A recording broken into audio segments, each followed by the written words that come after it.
sindikata në Shqipëri mbi 100 vite luftë për të drejtat e tyre. Ashtu siç po ju po e përmendit, janë diku tek vitet, le të themi, pjesa e rilindjes kombëtare 1900 që fillojnë dhe ato lëvizjet e para sindikaliste. Kemi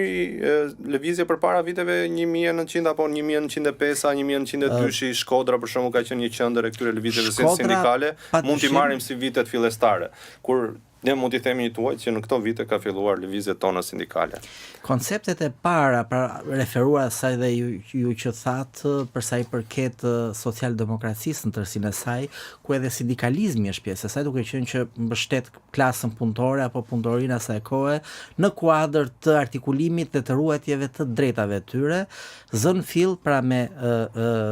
frashëllin, pra me rilindje kombëtare.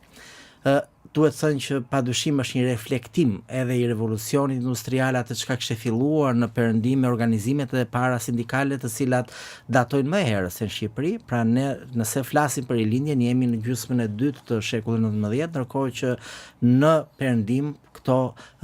lëvizje ishin disa 10 vjeçar shumë më të hershme, por në pikpamjet të organizimit apo të shenjave të para sindikale ne referohemi gjithmonë qytetit Shkodrës, pra vitin 1902, vitin 1905,